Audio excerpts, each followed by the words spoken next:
Good morning, LaFay Rue here. So it's about 6 a.m. and I'm going to be doing a quick video with you guys to show you how I plan to do a sun mapping for an area of my yard that I want to landscape. This is going to be a little bit more of a vlog style video because this is a project that's going to take me pretty much all day. But before we get started, make sure to hit like, subscribe, and smash that bell icon to be notified of more guides to come in the future.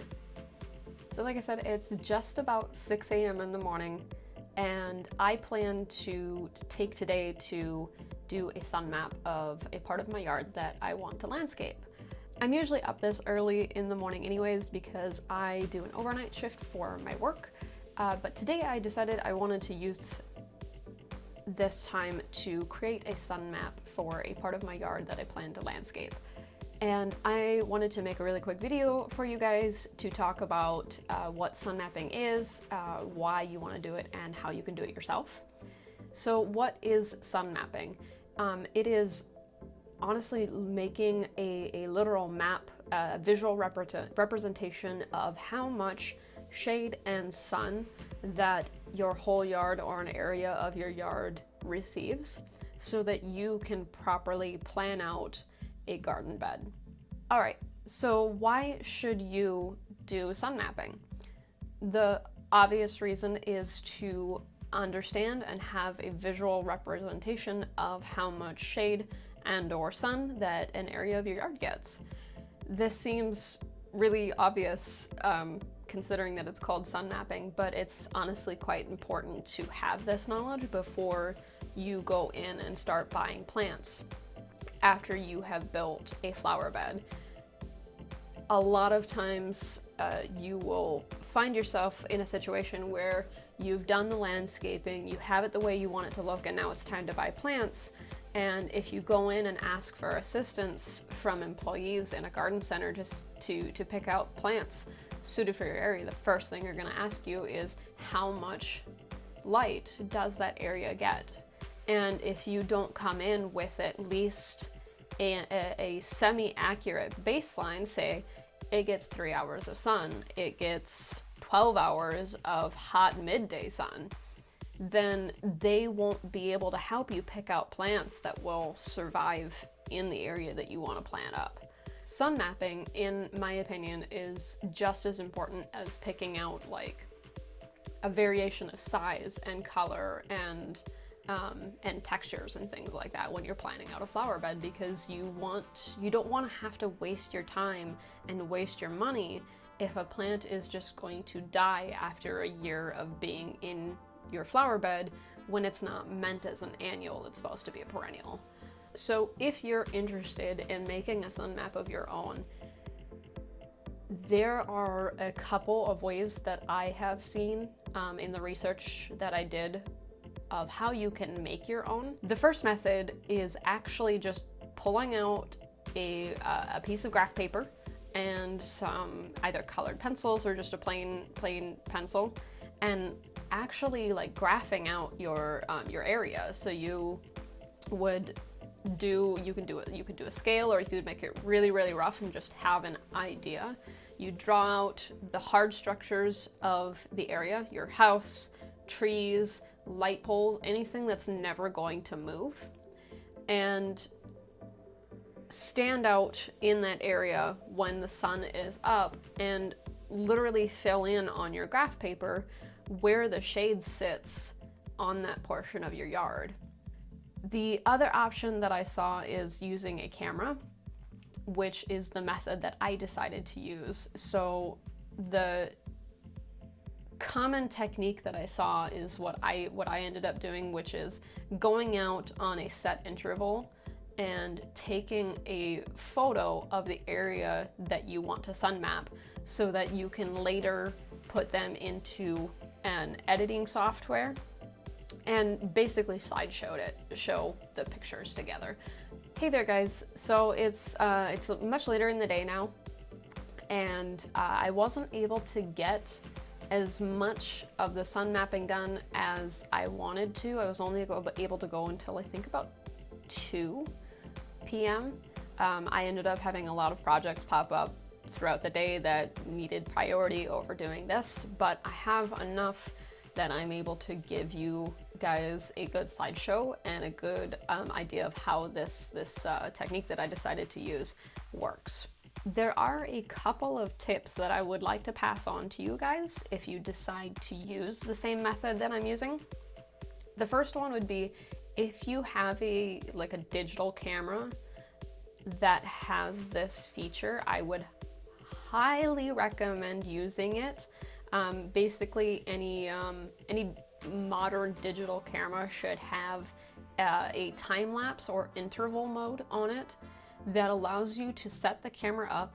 You would most likely need a tripod in this case for this technique. And you would set up your camera, set it to interval mode, and set it up on the tripod of the area that you want to map. And you don't have to do anything else. The camera will do all the work for you and take that photo at whatever interval you set, and then you can just put those pictures together in later in an editing software and smush them together as a slideshow. That would be my best recommendation, would be to have a digital camera.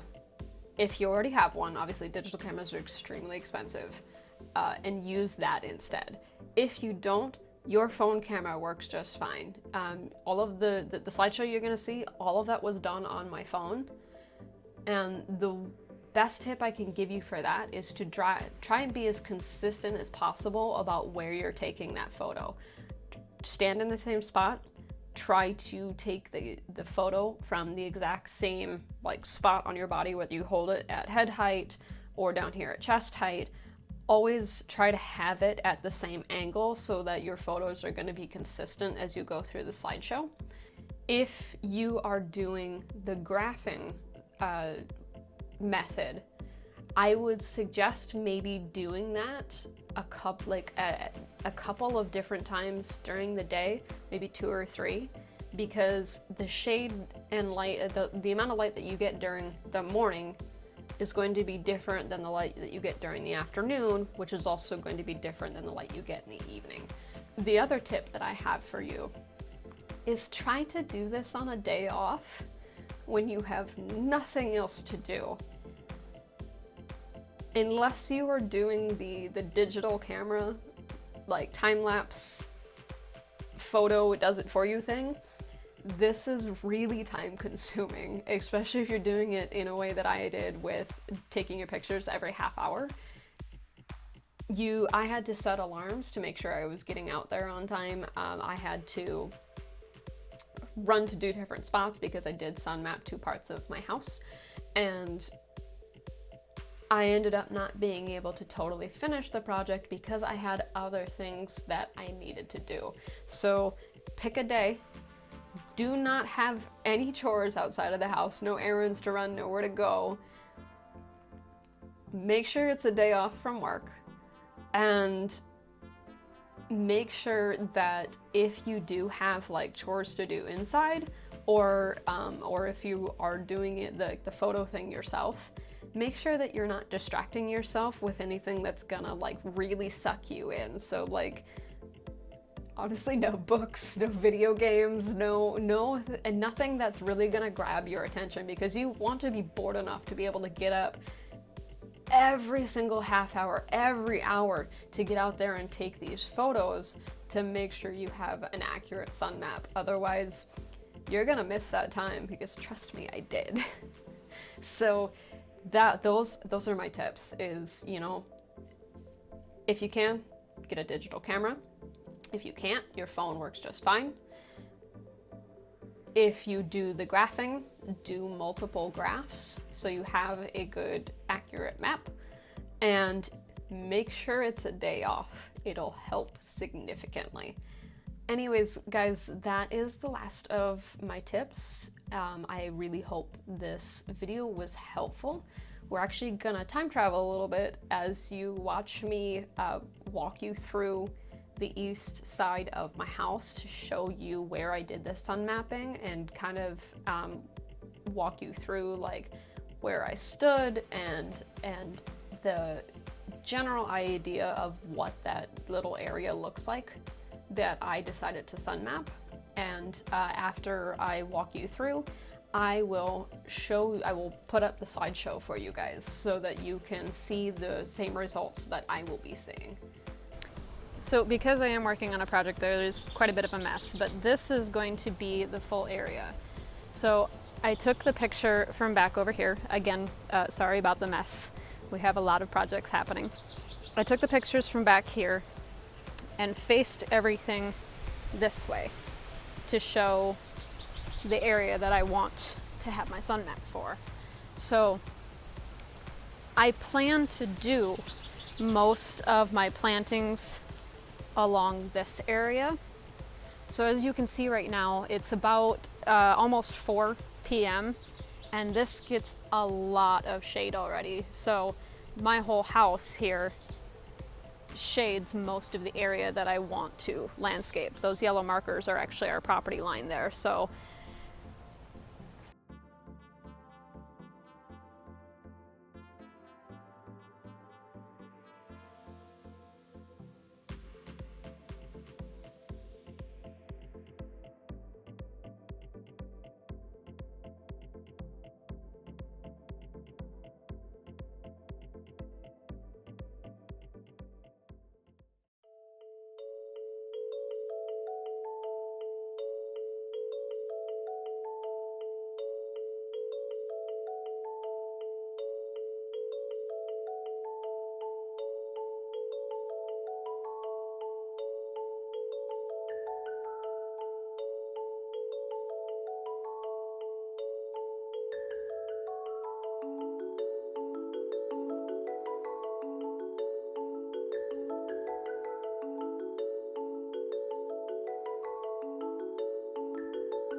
I really hope this video helped you guys out, just to give you an idea of an approach you can take when you yourself are planning out a flower bed.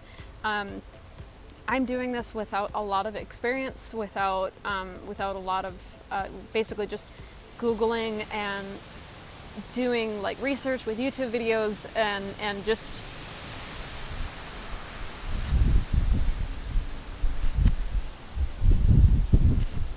this is what it's like here all the time, guys. It's either raining or really, really windy. Thank you guys so much for sticking through this this more vlog style and very rambly video. I really wanted to record it to share it with you all, so I didn't really have a script and I kind of just did it on the fly as I thought of it. So I really appreciate you guys sticking through this, and just remember, stay cool and don't forget to wet your plants.